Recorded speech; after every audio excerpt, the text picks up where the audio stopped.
Nanginig ng malala ang buong katawan ko at nawalan ng lakas ang aking mga tuhod. Isang oras pa lang ang nakalilipas umiiyak ako sa tuwa. Dahil nalaman kong nagmana ako ng 5 bilyong piso, 5,000, na lawan na lang. Mula sa aking mga magulang. Dinala ko ang aking anak papunta sa kumpanya ng aking asawa upang sorpresahin siya. Ngunit sa likod ng pinto ng kanyang opisina, ako ang nakarinig ng isang nakakagimbal na sorpresa. Ang masakit pa ang aking asawa ang nasa sentro ng lahat ng ito. Bago natin simulan ang kwento sa mga kaibigang nanonood o nagbabasa nito, mag-iwan kayo ng komento kung taga saan kayo. Huwag kalimutang mag-like at mag-subscribe para mas lumago pa ang channel na ito at makapaghatid ng mas marami pang kawili-wiling kwento. Maliit lang ang aking mundo pero puno ito ng pagmamahal. Umiikot lang ito sa maliit at lumang apartment na inuupahan namin pero sapat na ito dahil puno ito ng mga halakhak ng anak kong si Noah. Nang umagang iyon, gaya ng daan-daang umagang nagdaan, sinusubuan ko si Noah ng niluto kong lugaw. Bahagyang magulo ang komportableng t-shirt na hinihila ni Noah. Ang batang ito ang sentro ng aking mundo. Siya ang dahilan ng lahat ng aking pagod at pinagmumulan ng lahat ng aking ligaya. Ang asawa kong si Marco ay maaga palang pumasok na sa trabaho. Lagi niyang sinasabi na abala siya sa pagtatrabaho ng maigi para sa amin. Lagi akong naniniwala sa kanya. Bago ko siya makilala, pagod na ako sa buhay. At minahal ko siya gamit ang mga huling piraso ng pag-asa sa puso ko. Namuhay kami ng gipit. Si Marco ay isang junior manager sa isang real estate company. Sapat ang kita niya para sa mga bayarin at pang-araw-araw na gastusin pero halos wala kaming naiipon. Hindi ako nagreklamo kailanman. Para sa akin, sapat na ang magkaroon ng mabait na asawa at malusog na anak. Matagal nang pumanaw ang mga magulang ko at namuhay akong mag-isa hanggang sa dumating si Marco at binigyan ako ng bagong pamilya. Habang naghuhugas ako ng pinggan, pagkatapos mag-almusal, tumunog ang aking cellphone na may mga basag na ang screen. Isang hindi kilalang numero ang tumatawag.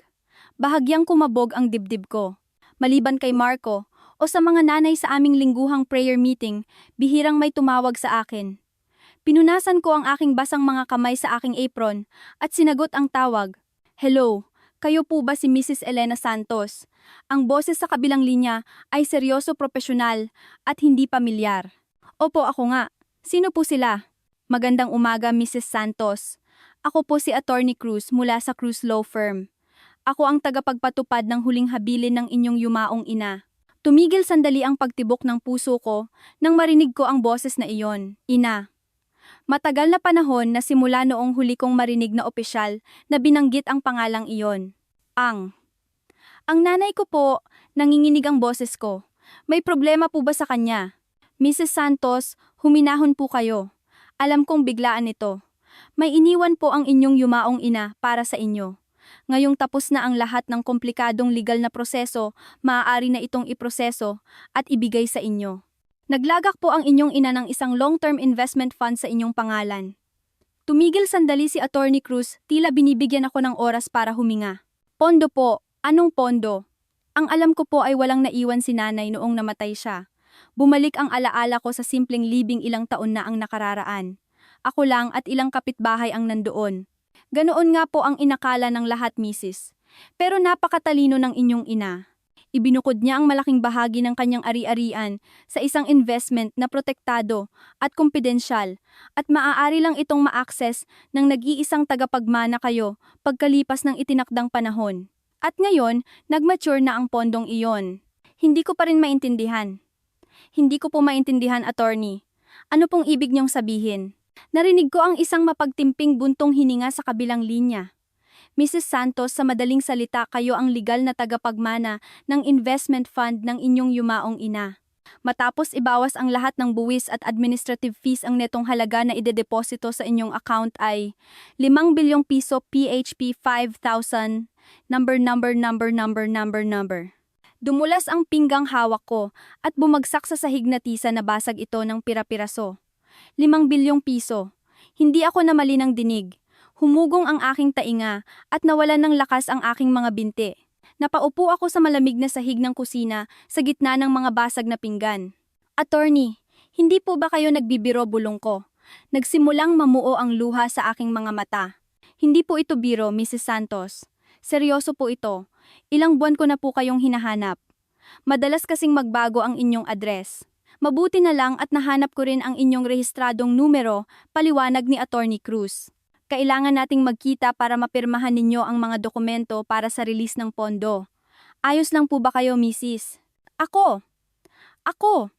Hindi ako makapagsalita. Tuluyan ng bumuhos ang aking mga luha. Hindi ito panaginip. Ito ay realidad. Mama, bakit po? Ang maliit na boses ni Noah ay puno ng pag-aalala. Tumakbo siya sa kusina at nakita akong nakaupo sa sahig at umiiyak.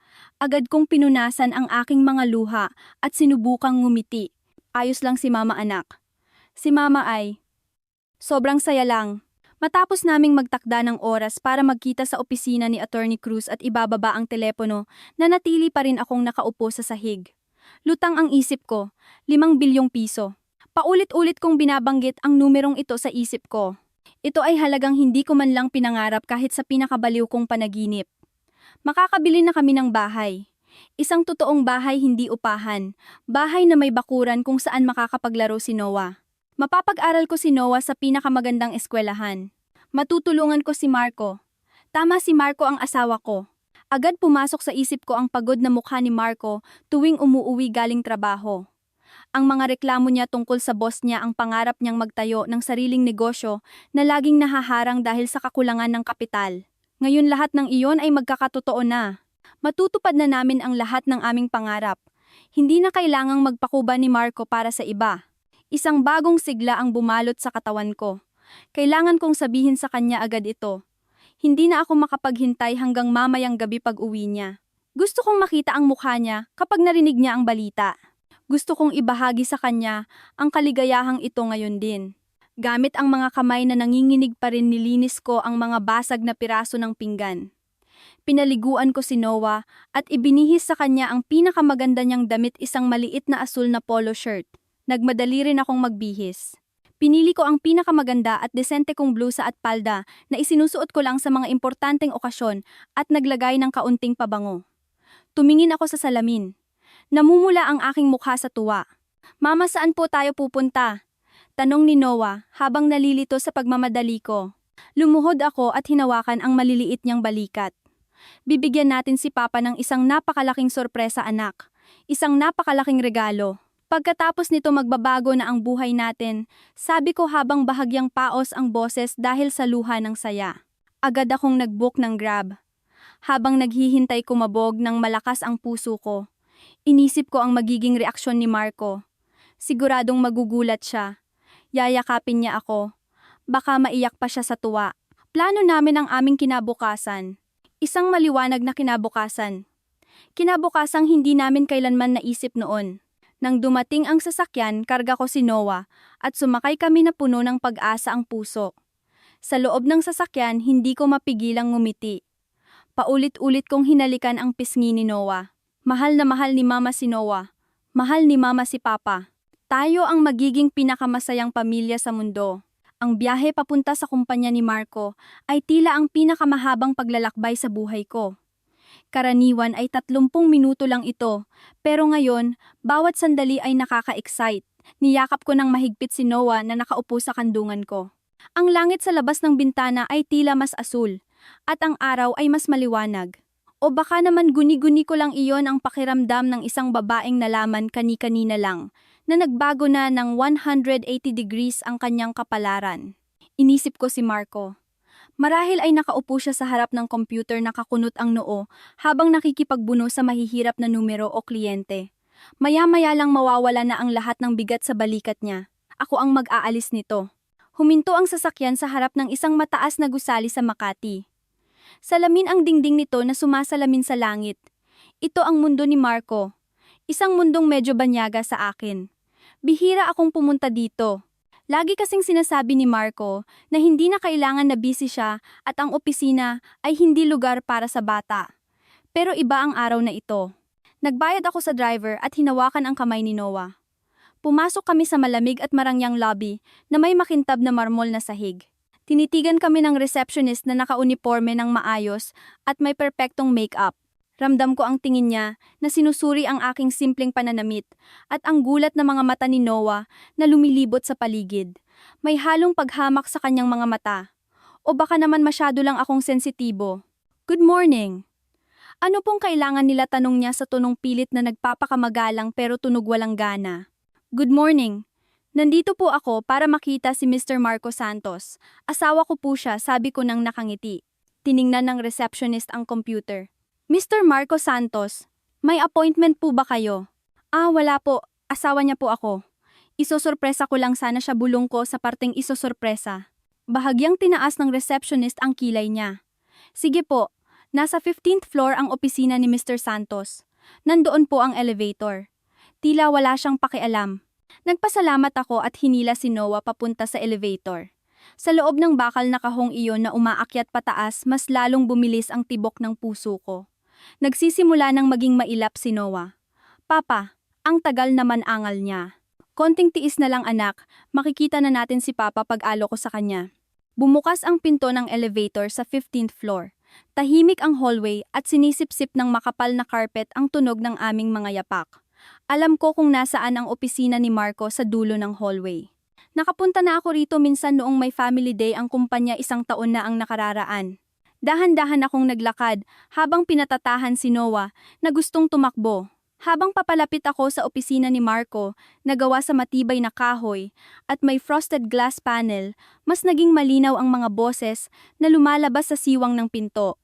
Maliit lang na siwang pero sapat na para marinig ang boses sa loob.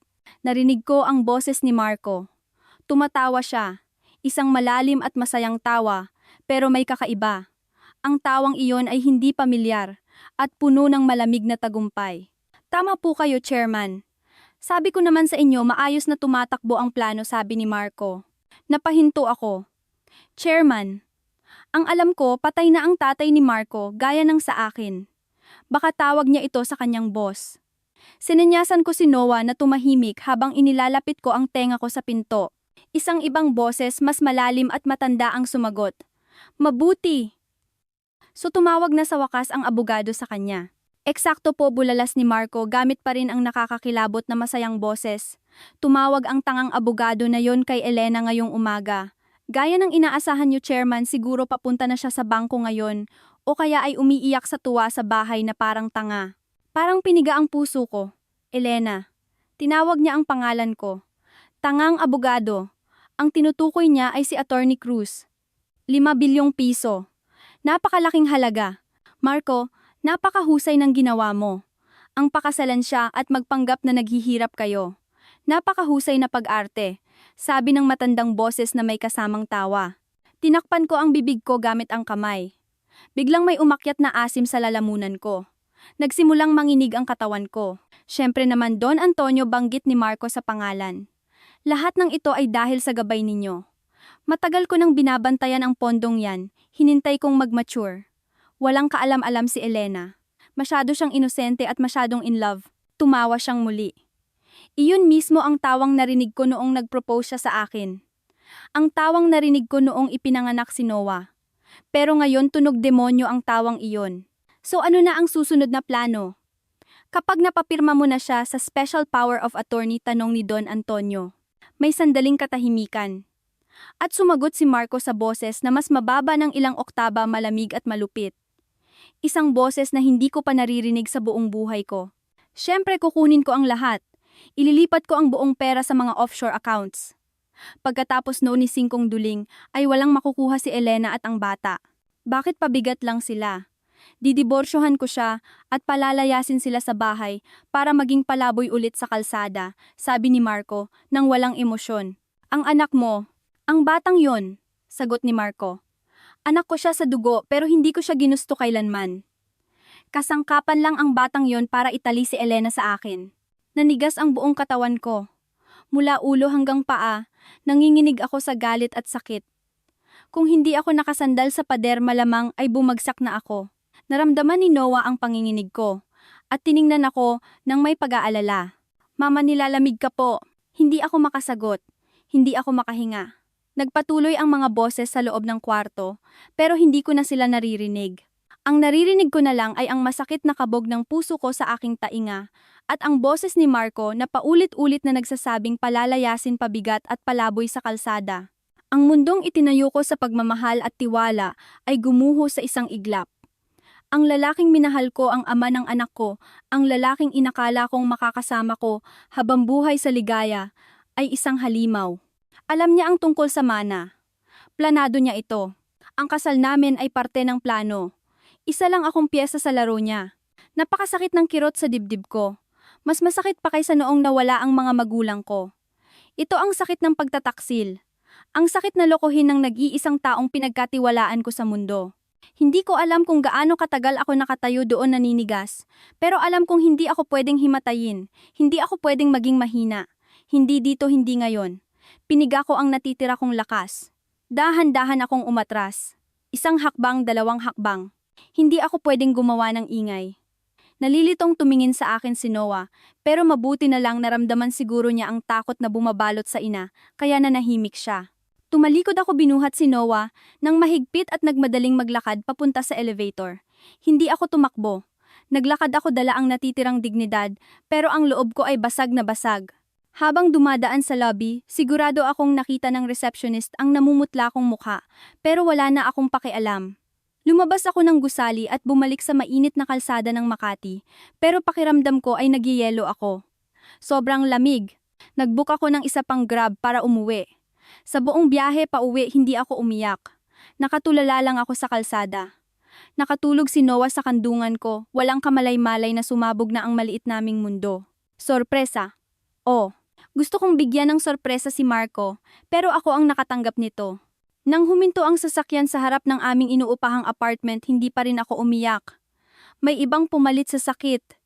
Isang bagay na malamig, matigas at matalim. Galit.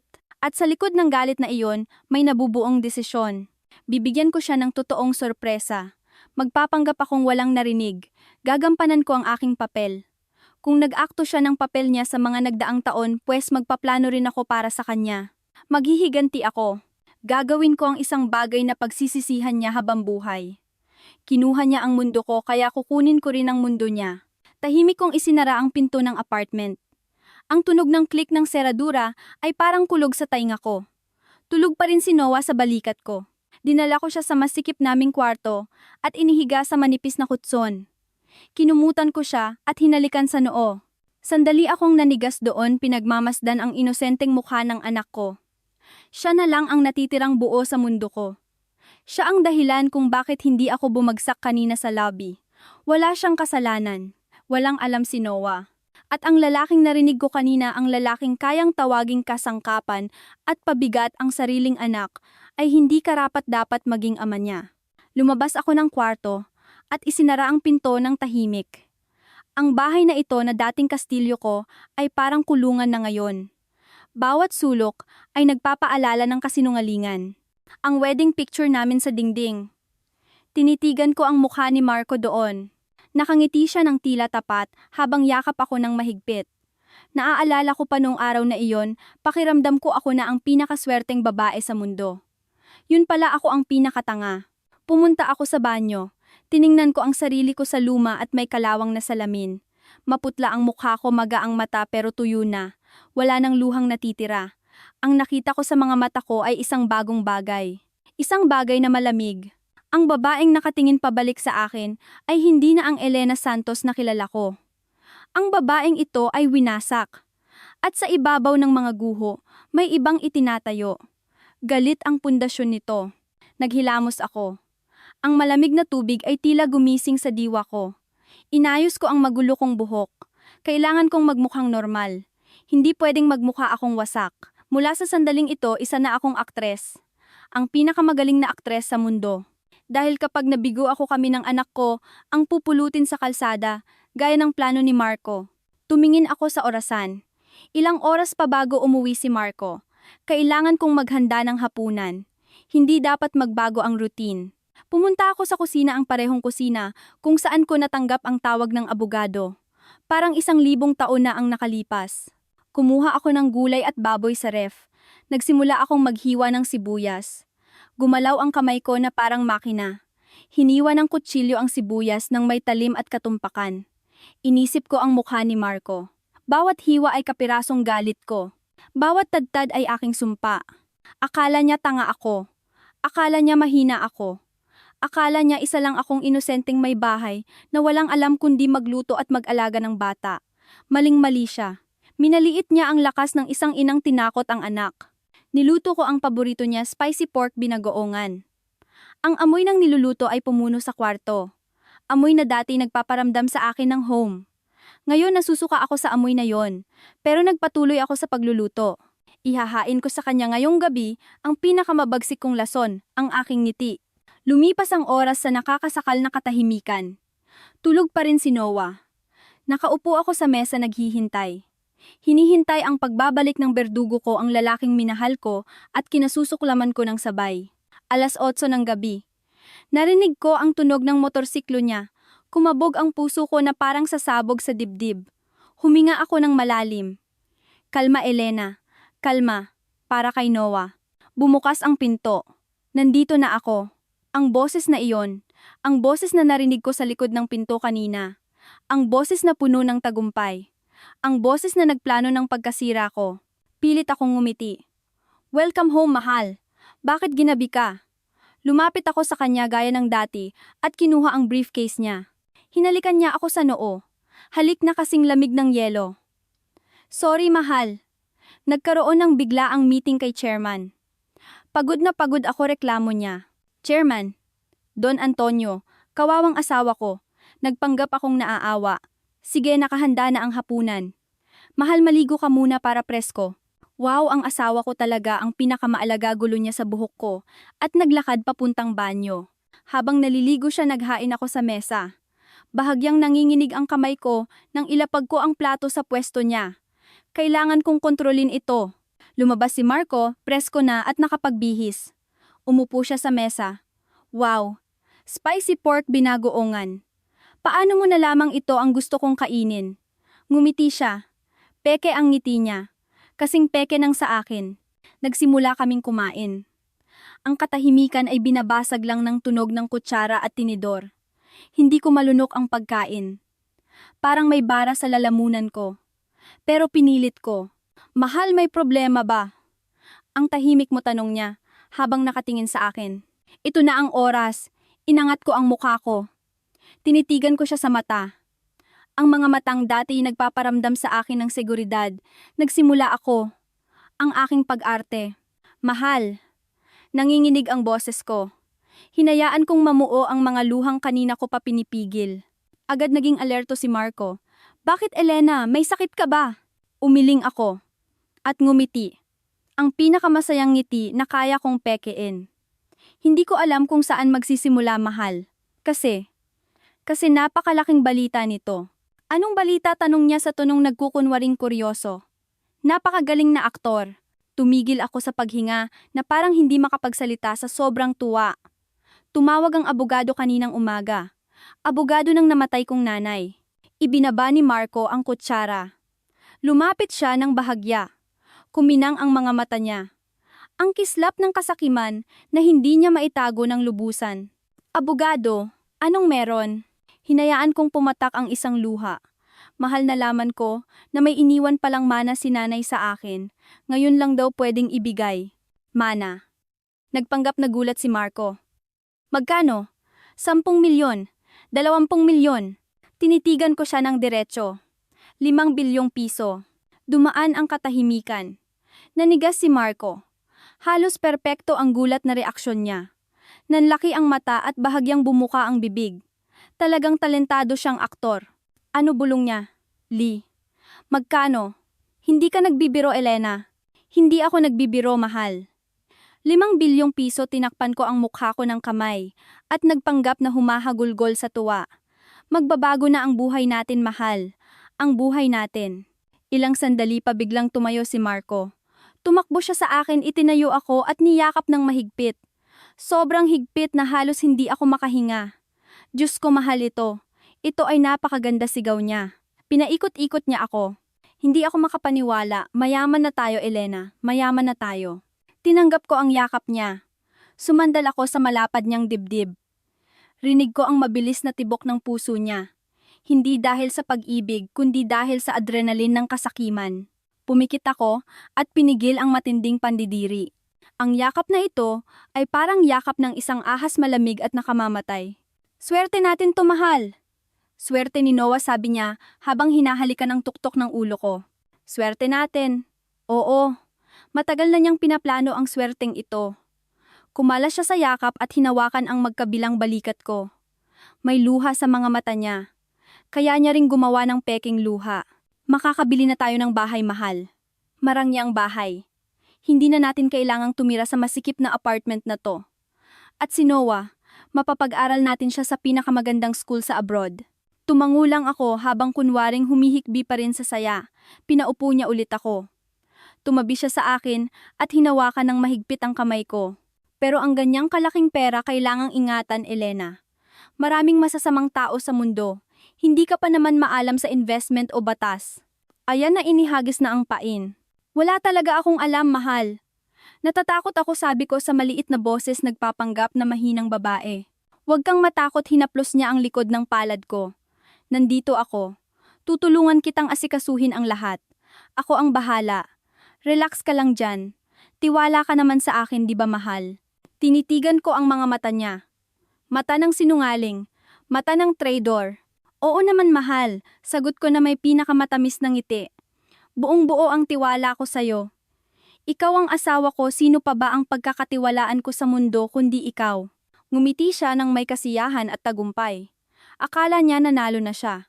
Hindi niya alam nagsisimula pa lang ang digmaan. Ang gabing iyon ang pinakamahaba sa buhay ko. Nakatulog ako sa tabi ni Marco pero nakatalikod ako sa kanya. Mahimbing ang tulog niya at humihilik ng mahina. Tulog ng isang panalo na nag-aakalang maayos ang takbo ng plano. Sa kabilang banda, hindi ako makapikit kahit isang sandali. Mabilis na tumatakbo ang isip ko. Naglatag ako ng estratehiya. Bawat hakbang, bawat posibilidad. Ang una kong dapat gawin ay siguraduhin ang posisyon ko.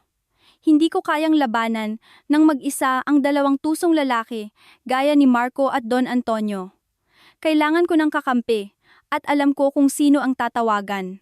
Kinaumagahan, masiglang gumising si Marco. Humuhuni pa siya habang naliligo. Niyakap niya ako ng 2 beses bago pumasok sa trabaho, bagay na matagal na niyang hindi ginagawa. Magre-research ako tungkol sa pag-manage ng ganyang kalaking pera, mahal. Magsiset ako ng appointment sa isang mapagkakatiwalaang notaryo, sabi niya bago umalis. Ngumiti lang ako at tumango. Mag-ingat ka, mahal. Nang mawala na sa paningin ang motorsiklo niya, agad nawala ang ngiti sa mukha ko. Nilak ko ang pinto. Inasikaso ko si Noah, nakagigising lang at pinakain ng almusal. Nang masiguro kong abala si Noah sa paglalaro ng toys niya, kinuha ko ang cellphone. Tinawagan ko si Attorney Cruz. Hello, Mrs. Santos. Hinihintay ko ang tawag ninyo. Kalmado at profesional pa rin ang boses niya. Attorney Cruz, sabi ko sa mababa at desperadong boses. Kailangan nating magkita agad, pero hindi sa opisina ninyo. Napaka-importante at kumpidensyal nito. Tumigil siya sandali. Sige po, Mrs. Naiintindihan ko. Paano kung sa isang maliit na coffee shop malapit sa BGC, ay te-text ko ang address, 1 oras mula ngayon. Papunta na ako. Nagmadali akong mag-ayos. Iniwan ko muna si Noah kay Aling Rosa, ang kapitbahay namin, sa dahilang may emergency sa munisipyo. Nag-angkas ako sa halip na grab taxi.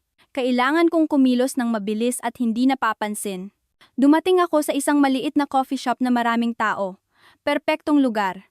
Sa ingay ng umaga, walang papansin sa amin.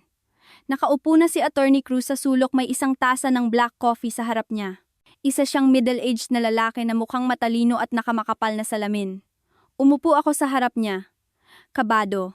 Mrs. Santos, bati niya habang tumatango. Attorney, hindi na ako nagpaligoy-ligoy. Hindi ko na alam kung sino ang pagkakatiwalaan ko. Pero sabi ng kutob ko, pwede kayong pagkatiwalaan. Anong problema, Mrs.? Tungkol ba sa mana? Oo. Pero hindi lang iyon. Huminga ako ng malalim.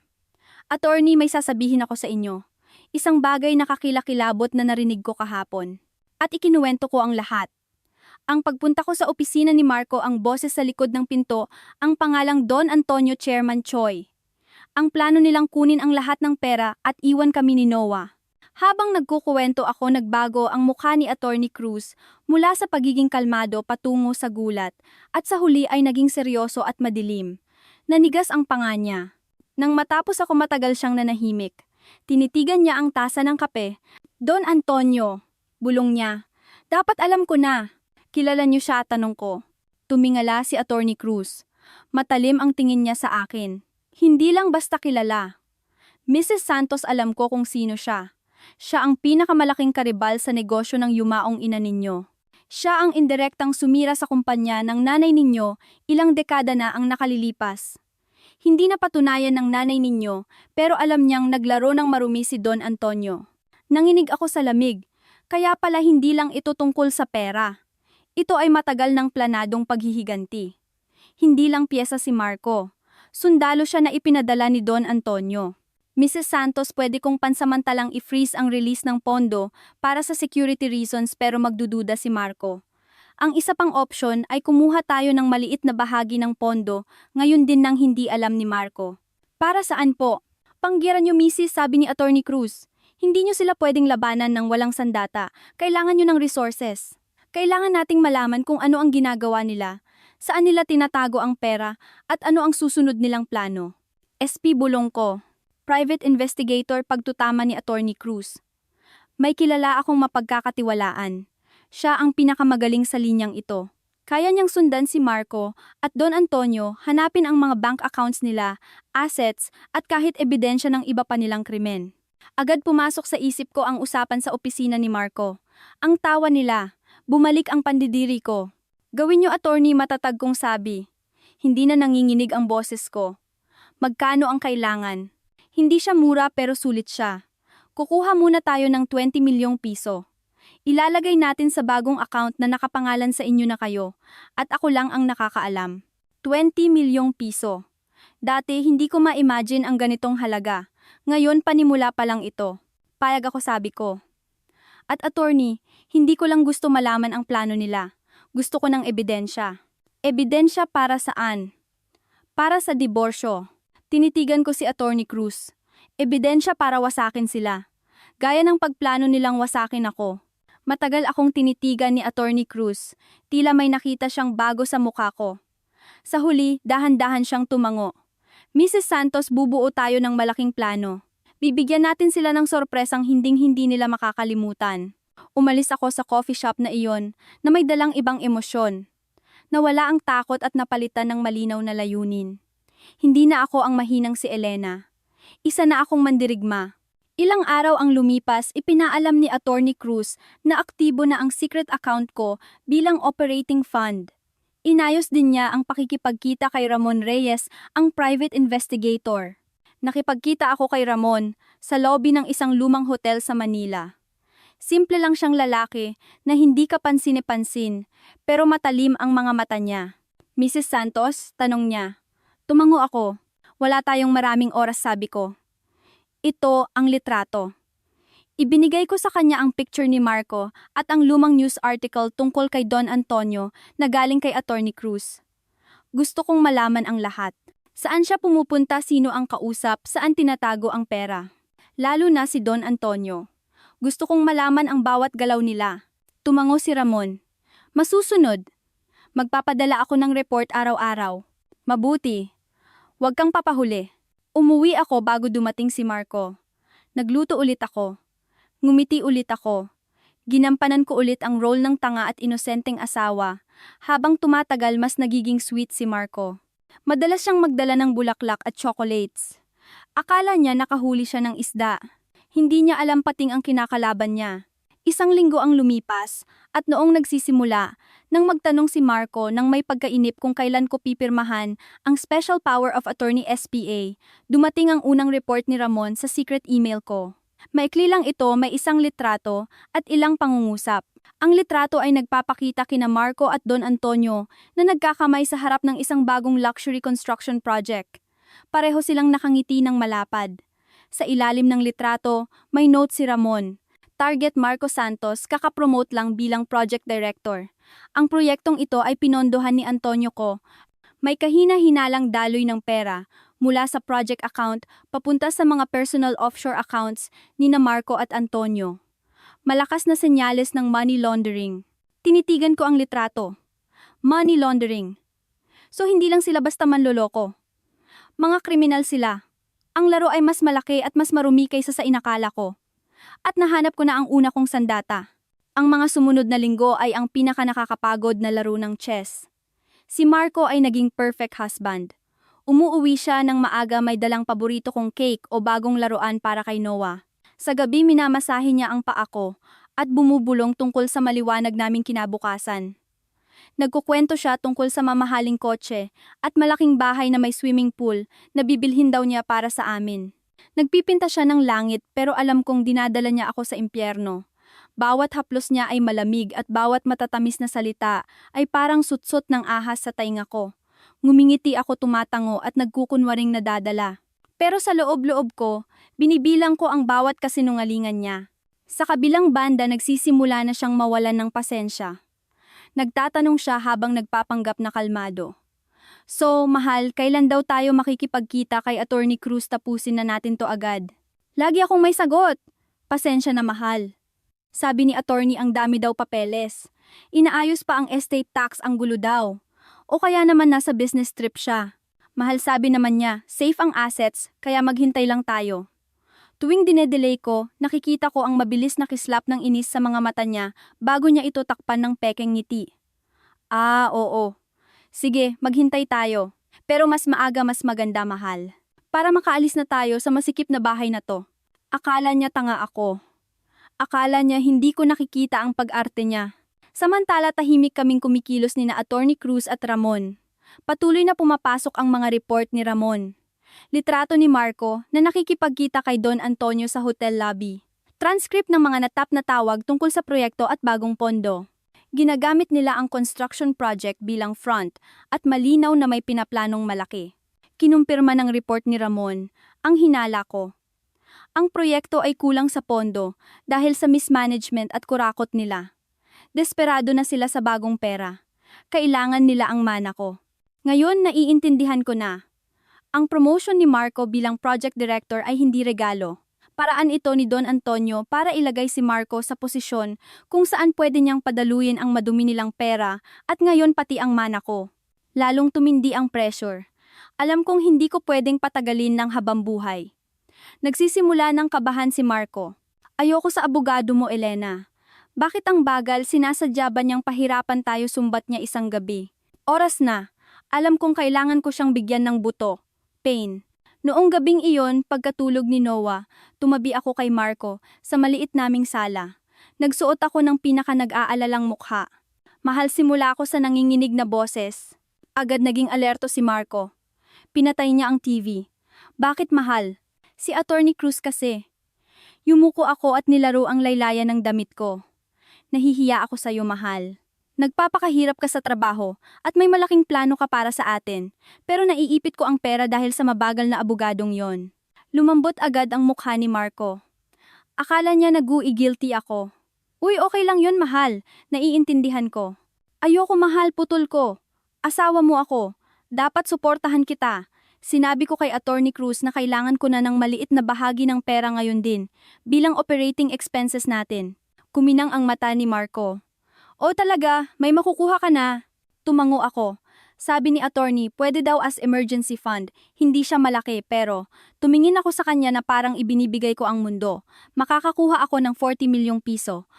Halos mabulunan si Marco. 40 milyong piso. Oo. Nagpanggap akong nahihiya. Alam kong wala yan kumpara sa buong halaga. Pero naisip ko na baka pwedeng gamitin mo muna yan sa mga kailangan mo o panimulang kapital sa investment natin. Ikaw ang mas maalam sa pera, mahal. Buo ang tiwala ko sa'yo. Ito ang pinakamalaki kong sugal. Naghagis ako ng napakalaking pain. Kapag tinanggihan niya ito, mabibigo ang plano ko. Pero kilala ko ang asawa ko. Alam ko ang kasakiman niya. Hindi maitago ni Marco ang tuwa. Lumiwanag ang mukha niya. Niyakap niya ako agad. Grabe, mahal. Ikaw na talaga ang the best na asawa. Oo naman, napakalaking tulong yan. Mapapabilis nito ang plano natin. So, transfer ko ba sa account mo? Inosente kong tanong. Oo, syempre, bukas na bukas din. Transfer mo sa payroll account ko. Hinalikan niya ako sa noo ng paulit-ulit. Pangako mahal, palalaguin ko. To ng ilang beses. Buhay reyna at prinsipe ang ibibigay ko sa inyo ni Noah. Naniniwala ako. Mahal, bulong ko habang pinipigil ang suka sa tiyan ko. Kinabukasan pumunta ako sa bangko. Siyempre hindi ako nag-iisa. Inayos ni Attorney Cruz ang lahat. Kasama ko ang assistant niya na nagpanggap na pinsan ko. Naging maayos ang proseso. Nailipat ang 40 milyong piso sa account ni Marco. Noong gabing iyon, si Marco ang pinakamasayang lalaki sa mundo. Dinala niya kami ni Noah sa isang mamahaling restaurant para mag-dinner. Restaurant na dati ay tinitingnan lang namin sa labas. Umorder siya ng lahat ng pinakamahal. Simula pa lang to, mahal. Sabi niya habang tinataas ang baso ng juice. Simula ng bago nating buhay. Ngumiti ako at itinaas ang baso ko. Para sa bago nating buhay, sabi ko. Ang hindi alam ni Marco, nakaabang na sina Attorney Cruz at Ramon. Binabantayan ang account ni Marco 24,007. Hindi kami naghintay ng matagal. Eksaktong 2 araw matapos pumasok ang pera, nagpadala ng urgent report si Ramon. Ang 40 milyong piso ay hindi nagtagal sa account ni Marco. Hindi niya ito ginamit pang down payment sa bahay o kotse. Hindi. Hinati ni Marco ang pera sa 3 bahagi at inilipat halos lahat. Napakalinaw ng report ni Ramon. Ang daloy ng pondo ay papunta sa ilang pekeng supplier accounts na konektado sa construction project ni Don Antonio. At ang pinaka-crucial, ang maliit na bahagi ay direktang na-transfer sa personal offshore account ni Don Antonio. Ang mismong account na natuklasan ni Ramon noon. Hindi nag-i-invest si Marco para sa kinabukasan namin. Ginagamit niya ang mana ng nanay ko para tapalan ang mga butas ng krimen nila. Ginagamit niya ako para pondohan ang money laundering nila. Isinara ko ang laptop. Hindi na nanginginig ang kamay ko. Tanging malamig na galit na lang ang naroon. Nakagat na ang pain. Nahuli na sa bitag ang sakim na isda. Oras na para hilahin ang pisi. Matapos lunukin ng buo ang 40 milyong pisong pain, naging mas kampante si Marco. Akala niya hawak niya ang kontrol.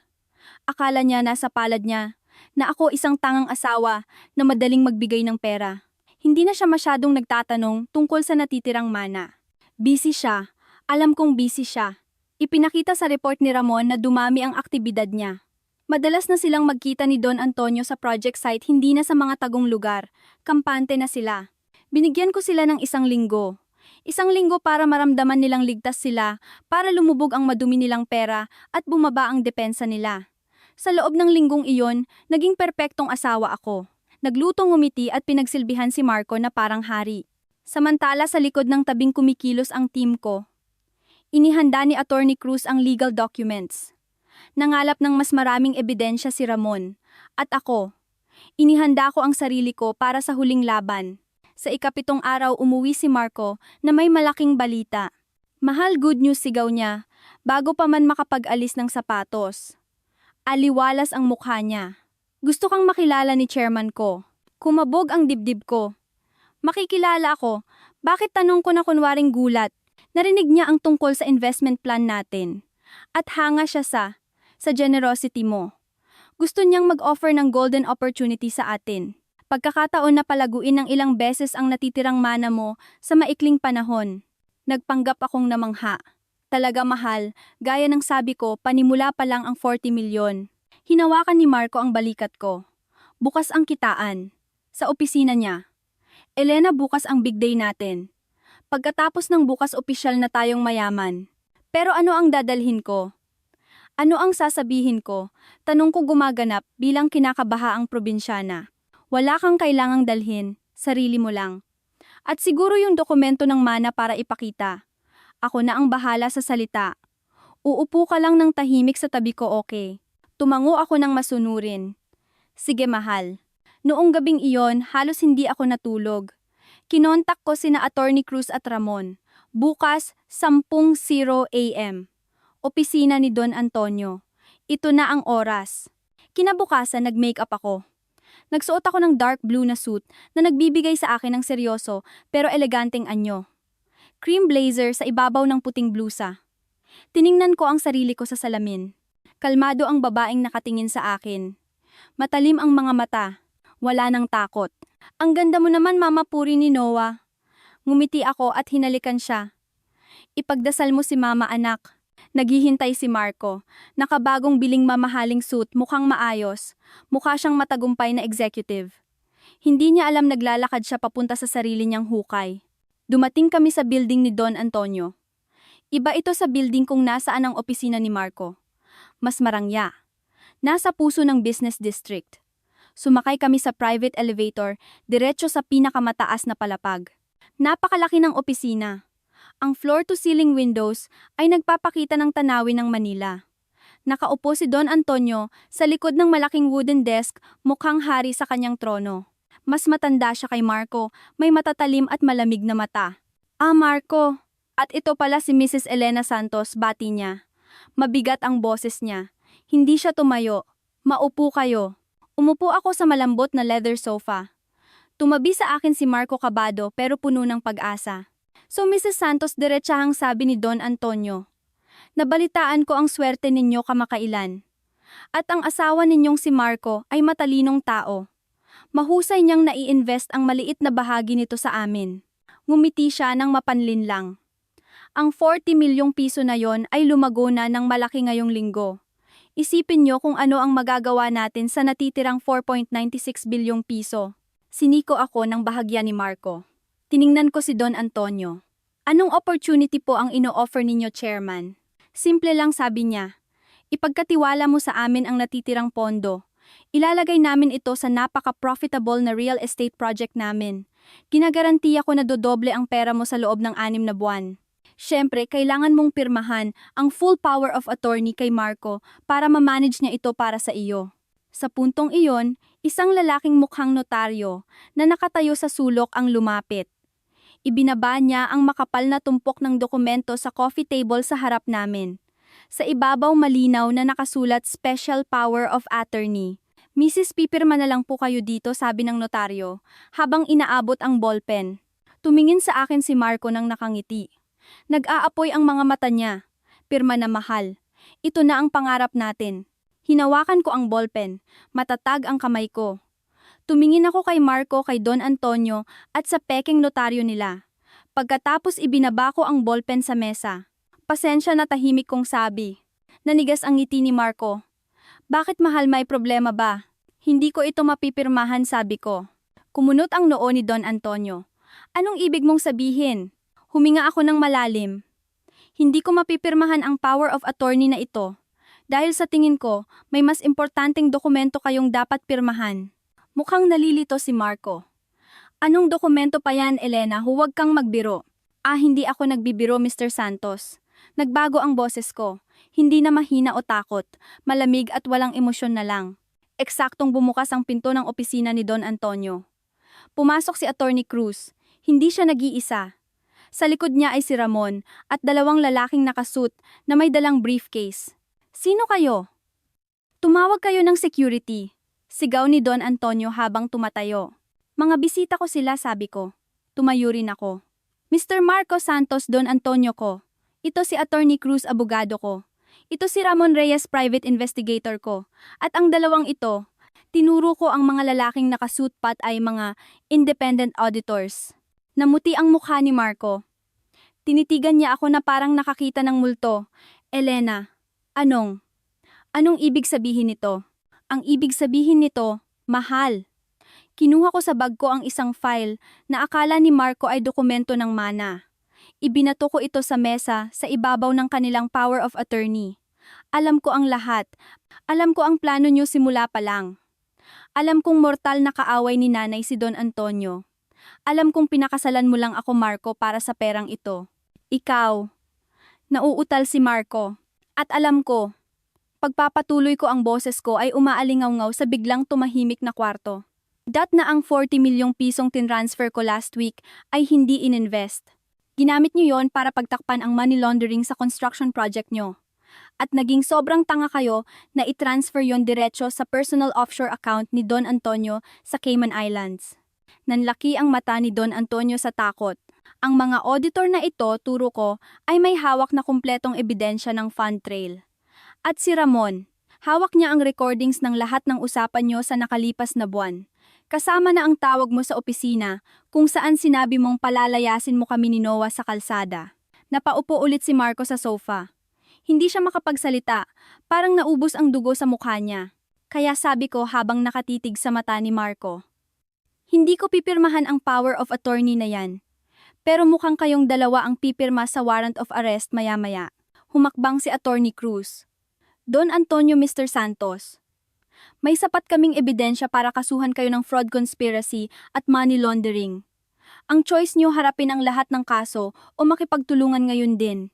Tinitigan ako ni Don Antonio ng may poot. Tinitigan ako ni Marco ng may takot. Sa wakas na-realize na niya, hindi siya nakaharap sa isang tangang asawa. Nakaharap siya sa babaeng binawi ang lahat. Ikaw, bulong ni Marco. Binitag mo ako. Ngumiti ako. Sa unang pagkakataon ngayong araw, totoo ang ngiti ko. Hindi kita binitag, mahal. Binigyan lang kita ng sapat na lubid para bigtiim ang sarili mo. Kanina lang maluwag ang pakiramdam sa kwarto, pero ngayon ay parang sumikip at naubusan ng hangin. Si Don Antonio na kanina'y parang hari ngayon ay namumula na sa galit at gulat. Si Marco naman ay parang bangkay tulala maputla. Ang pekeng notaryo sa sulok ay pinapawisan na ng malapot. Ano ba to? Si Don Antonio ang unang nakabawi ng boses. Dumadagundong ito. Sino kayo? Pumasok kayo sa opisina ko nang walang pahintulot. Security, tawagin ng security. Hindi nyo na kailangang sumigaw. Chairman, kalmadong sabi ni Attorney Cruz. Inilapag niya ang briefcase sa mesa, katabi ng nakakatawang tumpok ng papeles ng power of attorney. Imbitado kami ng asawa ng kliyente ninyo, ni Mrs. Elena Santos. Wala akong pakialam, sigaw ni Don Antonio. Trespassing kayo. At illegal ang recording ng detective na yan. Privacy violation yan. Pwede ko kayong idemanda lahat. Sige lang po, singit ni Ramon sa tuyong boses. Lahat ng ebidensya ko ay legal na nakuha. Ang fund trail ay public data para sa mga certified auditors. At ang recordings nanggaling mismo kay Marco. Napatingala si Marco. Ano? Hindi ako. Bahagyang ngumiti si Ramon. Ikaw ang nagbigay sa akin. Noong ginamit mo ang bagong cellphone na bigay ni Don Antonio, hindi mo alam na nalagyan ko na yon ng tracking software bago pa man mapunta sa'yo. Nandoon lahat ng chat logs at voice recordings. Hindi ka man lang nag-abala na palitan ang default password, tanga. Tinitigan ni Don Antonio si Marco nang may matinding galit. Bobo, napaka-bobo mo. Hindi sabi ko.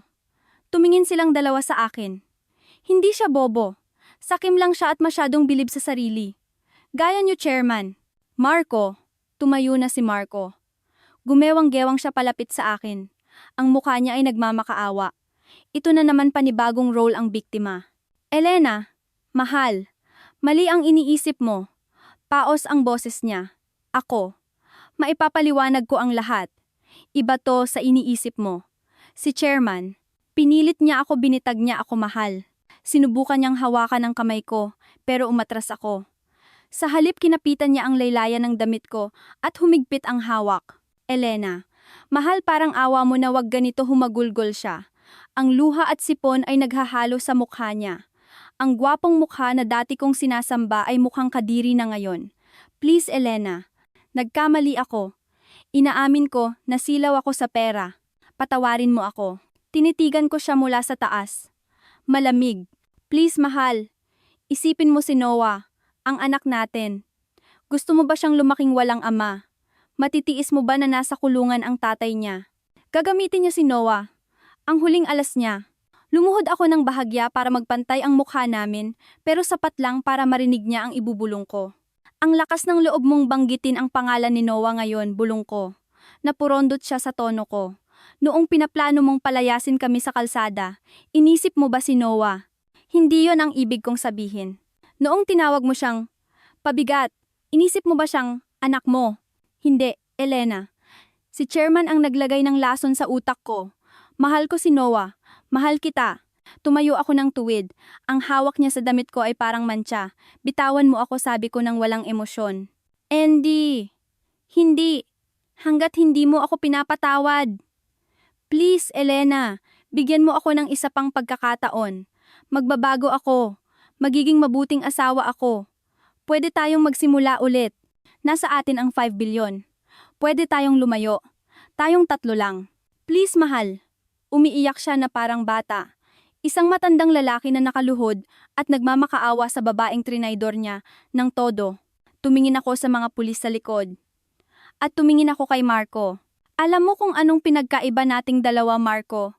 Rinig na rinig ang boses ko sa tahimik na kwarto. Hindi ka umiiyak ngayon dahil nagsisisi ka sa ginawa mo. Tumingala siya, nalilito ang basang mga mata. Umiiyak ka pagpapatuloy ko dahil nahuli ka. Tumahimik siya. Peke ang pagsisisi mo. Kasing peke ng pagmamahal mo. Kasing peke ng kasal natin. Hindi ka nagsisisi sa ginawa mo. Nagsisisi ka lang na nabigo ang plano mo. Hinila ko ng malakas ang damit ko mula sa kanya kaya napaurong siya. Tungkol kay Noah, sabi ko, lalaki siyang walang ama. At mas mabuti na yon kaysa lumaki siyang kasama ang isang manloloko, magnanakaw at duwag na gaya mo. Iyon ang huling sinabi ko sa kanya. Tumalikod ako. Attorney, sabi ko sa pulis, kunin niyo na siya. Silang dalawa. Tumango ang pulis. Binitbit nila si Marco. Hindi na siya nanlaban. Parang nawalan na siya ng kaluluwa. Si Don Antonio naman, habang pinapanood ang pagbagsak ni Marco, ay mukhang sumuko na rin. Alam niyang tapos na ang laro.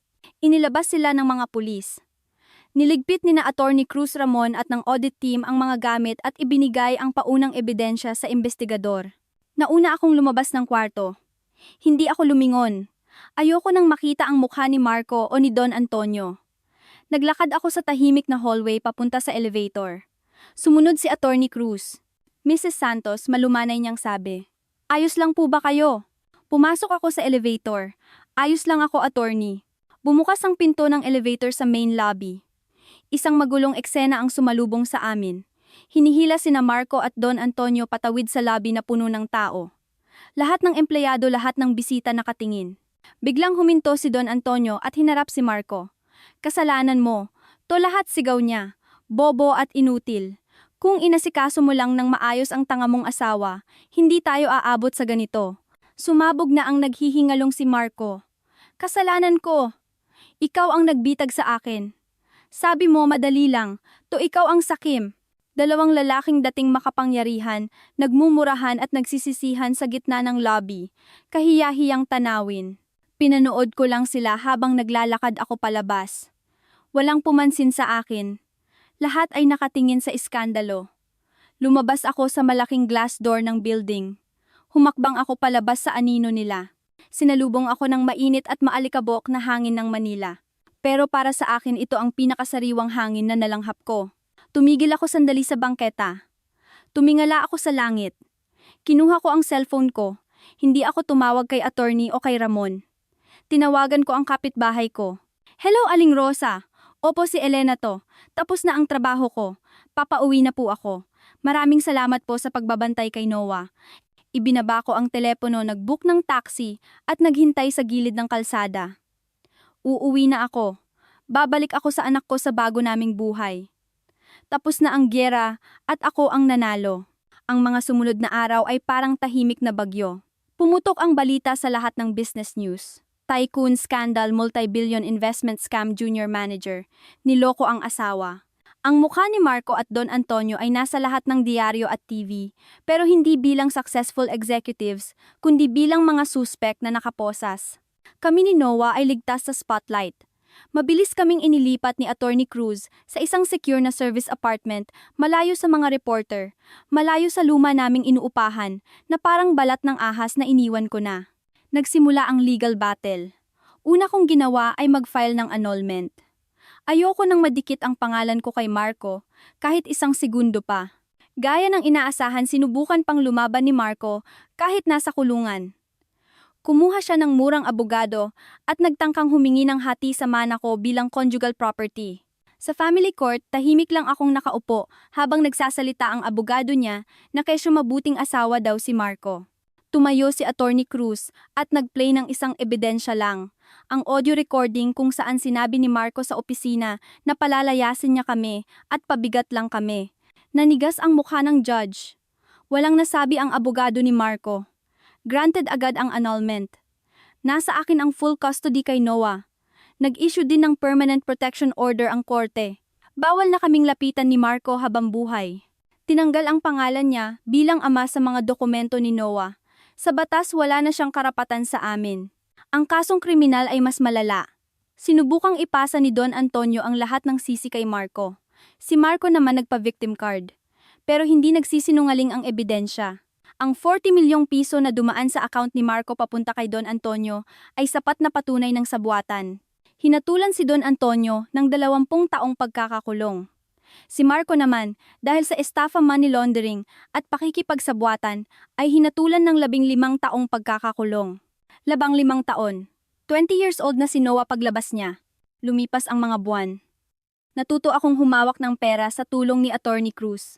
Hindi ako bumili ng mansyon o sports car. Bumili ako ng komportable at ligtas na kondo. Ipinasok ko si Noah sa magandang school. Isang araw nakatanggap ako ng sulat mula sa bilibid. Galing kay Marco. Puno ito ng pagsisisi at pagmamakaawa. Gusto daw niya akong makausap kahit sandali. Gusto daw niyang humingi ng tawad ng personal. Pinuntahan ko siya. Sa visiting room sa likod ng makapal na salamin nakita ko siya. Payat kalbo lubog ang mata. Wala na ang gwapong mukha.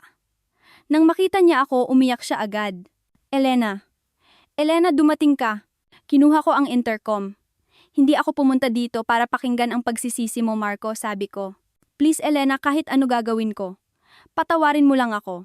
Gusto ko lang ipaalam sa'yo, sabi ko, na kami ni Noah ay masaya. Sobrang saya namin nang wala ka. Nanigas siya.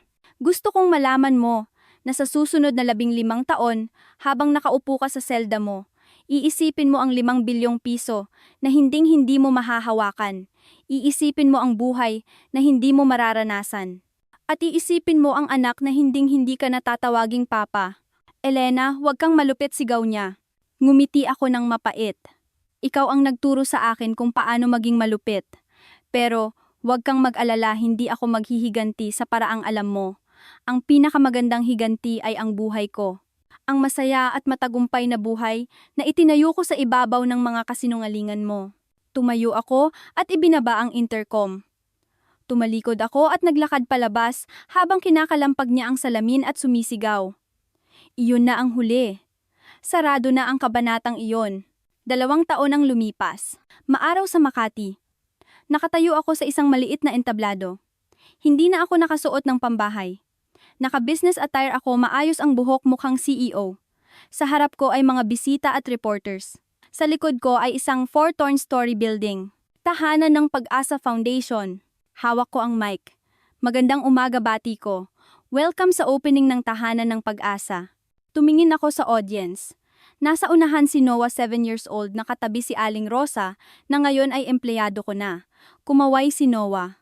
2 taon na ang nakararaan, nagbago ang buhay ko. Muntik na akong maging biktima ng kasakiman, pero binigyan ako ng lakas lumaban. Ang 5 bilyong piso pagpapatuloy ko ay hindi para sa akin lang. Nagdesisyon akong gamitin ito para sa mas malaking layunin. Ang foundation na ito ay para sa mga single mothers, mga biktima ng domestic violence, at mga ulila na walang matatakbuhan gaya ko noon. Nagpalakpakan ang lahat. Lumapit sa akin si Attorney Cruz na ngayon ay chairman ng board. Great speech. Elena, bati niya. Nga pala, may balita. Namatay si Don Antonio kagabi sa kulungan. Heart attack. Wala akong naramdaman. At si Marco, nag-appeal siya ulit. Denied. At nagpadala na naman ng sulat, nagmamakaawang makita ang picture ni Noah. Nabalitaan niya sa TV ang tungkol sa foundation. Tumingin ako kay Noah na masayang naglalaro. Hayaan mo lang siya, Don Attorney. Hayaan mong makita niya sa TV kung ano ang itinayo ko mula sa mga guhong iniwan niya. Hayaan mong pagsisihan niya ang lahat habang buhay. Mama, tumakbo si Noah at niyakap ako. Niyakap ko siya pabalik. Ito ang mundo ko. Ito ang higanti ko. Buong-buong kaligayahan. Gusto ni Marco na pagsisihan ko ang lahat at kunin ang pera. Sa huli nawala sa kanya ang lahat at ako. Nakuha ko ang isang bagay na mas mahalaga pa sa pera. Wakas.